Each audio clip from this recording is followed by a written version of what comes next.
ঈদুল আজহার নামাজ আদায় করেছেন যুক্তরাজ্য প্রবাসীরা। বিশ্বের বিস্তারিত জানাতে লন্ডন থেকে যুক্ত হচ্ছেন শরীফুল ইসলাম চৌধুরী। শরীফ, জানাবেন লন্ডনে ঈদের আমেজ কেমন দেখছেন এবং কখন পশু কোরবানি দেওয়া শুরু হবে সেখানে?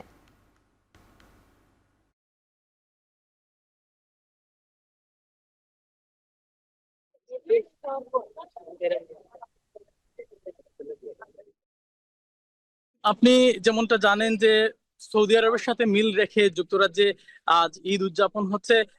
প্রায় 6 লাখ বাঙালি যুক্তরাজ্যে বসবাস করেন। ঈদের আমেজ তাদের মধ্যে এক ভিন্ন। পাশাপাশি অনেক মুসলমান, যারা সবাই সব কমিউনিটির মুসলমানরা মিলেই এখানে ঈদ উদযাপন করছেন। ব্রিটেনের অর্থাৎ ইউরোপের মধ্যে সবচেয়ে বড় যে মসজিদ, ইস্ট লন্ডন মসজিদে আজকে ঈদের জামাত হয়েছে। প্রায় 4টি জামাত, সেখানে 4 জামাতে প্রায় 40,000 মুসল্লি অংশগ্রহণ করেছেন। আবহাওয়া গতকালের চেয়ে আবহাওয়া ভালো থাকার কারণে আজকে পার্কের মধ্যে অর্থাৎ খোলা মাঠে ঈদের নামাজ আদায় হয়েছে। আপনি আমার পেছনে যেমনটা দেখতে পাচ্ছেন যে মানুষজন ইতিমধ্যে জামাত শেষ হয়ে গেছে, মানুষজন যার যার করে চলে যাচ্ছেন। আর যেমনটা আপনি বলছিলেন যে কুরবানির ঈদে অর্থাৎ কুরবানি দেওয়ার প্রসঙ্গটা এখানে, বাংলাদেশের মতো ঈদের নামাজের পরপরই যে কুরবানি দেওয়ার যে ধর্মীয় রীতি, যেটা সেখানে এভাবে হয় না। যেমনটা এখানকার কুরবানির সিস্টেমটা একটু ব্যতিক্রম।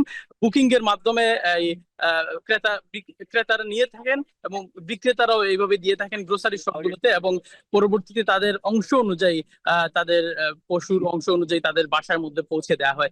এই হচ্ছে কুরবানির সিস্টেম এখানকার। আর ওয়েদারের কথা যদি আমি বলি আপনাকে, যে গতকালকে 35 ডিগ্রি সেলসিয়াস তাপমাত্রা ছিল। আজকে তাপমাত্রা কিছুটা ভালো হলেও বিভিন্ন জায়গায় খোলা মাঠে ঈদের জামাত অনুষ্ঠিত হয়েছে। পাশাপাশি ঈদের নামাজের পর মুসল্লিরা যার যার মতো করে বাসায় চলে যাবেন, এবং কিছুক্ষণের মধ্যে আমরা দেখতে পাবো যে তারা আবার এই পার্কের মধ্যে ফ্যামিলি কিংবা পরিবার পরিজন বন্ধু বান্ধব নিয়ে তারা ভিন্ন ভিন্ন ভাবে তারা তাদের ঈদ উদযাপন করবেন। এখানে বাংলাদেশের মতো আহ, বাড়তি বা অন্য কোনো উপায়ে ঈদ উদযাপন করা হয় না। এভাবেই মূলত মুসলিম কমিউনিটির মধ্যে ঈদ উদযাপন করা হয়। 6 লাখ মানুষ ব্রিটেনে বসবাস করছেন। মুসলমান, বিশেষ করে মুসলমান যারা এখানে রয়েছেন, তাদের ঈদ উদযাপনটা এমনই। সকালবেলা প্রতিটা মসজিদে প্রায় 3-4টা জামাত হয়েছে, এবং মসজিদে তাদের পরিবার পরিজন নিয়ে আসেন।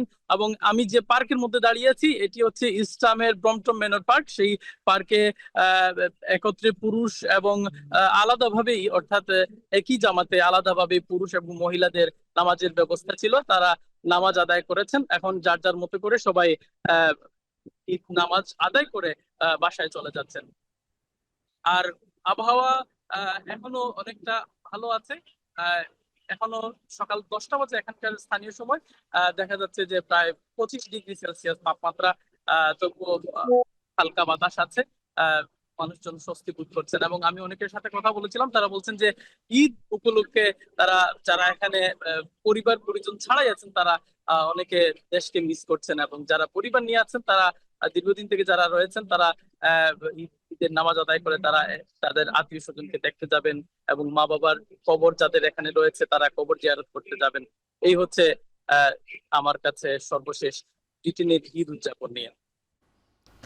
যুক্তরাজ্য থেকে সরাসরি যুক্ত হয়েছিলেন সহকর্মী শরীফুল ইসলাম চৌধুরী।